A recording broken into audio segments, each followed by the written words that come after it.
ராஜாதிபதி மகாலட்சுமி, ராஜாதிராஜா, ராஜமார்த்தாண்டா, ராஜகம்பீர, ராஜகுல திலக, பாந்தாத சக்கரவர்த்திக்கு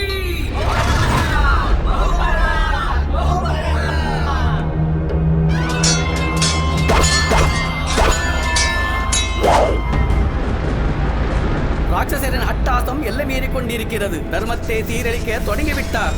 பூலோகத்தில் தர்மம் அழிந்து கொண்டிருக்கிறது. தங்கள் கவனத்துக்கு வரவில்லையா?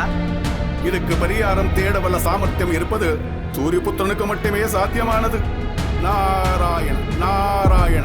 விதியின் பர்வத்தை அறியாத ஜீவங்களுக்கு மோட்சம் எப்படி சாத்தியம்? உயர்ந்தவர் யார் என்ற விஷயத்தில் விதிநிதி இருவருக்கும் போட்டியாகி மாறிவிட்டது. துஷ்ட சிக்கனம் தர்ம ரட்சணத்துக்கு நீதான் காரணம் தாயே. இந்த நிதி இல்லாமல் மற்றாருந்து மகா காரியம் செய்ய முடியும் பானுசுதா.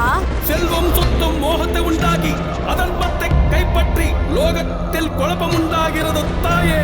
சனிதேவன், என் கருணையின் பலத்தில் இருந்து தாரித்யம், பசி, மனோ நோய்களை நீக்கி ஆயுஷு வெற்றி விருத்தியாகிறது என்று மறந்துவிட்டையா?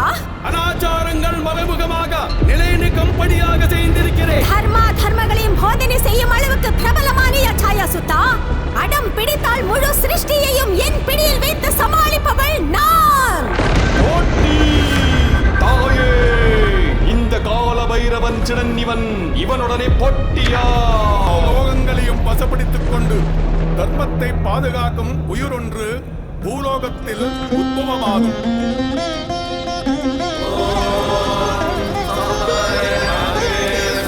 யக்னபலத்தின் பாதி இப்ப பலன் அடைஞ்சிருக்கிறது.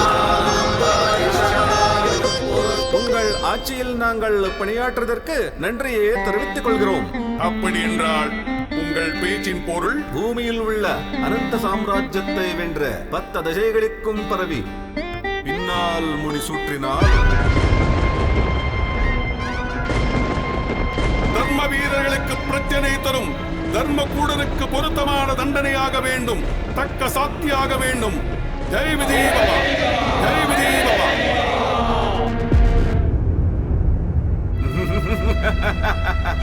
சொர்க்கவாசிகள் தர்மத்தை ரட்சிக்க முடியாத துர்மார்க்கிகள்.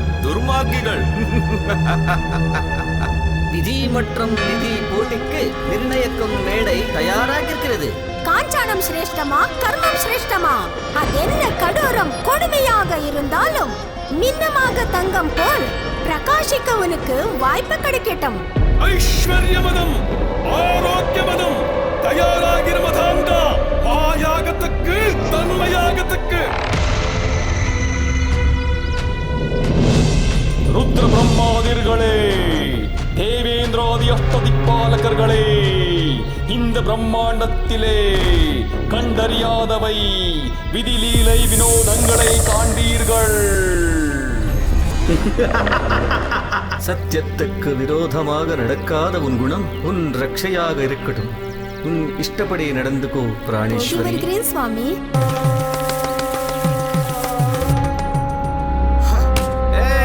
நடடா திருடா.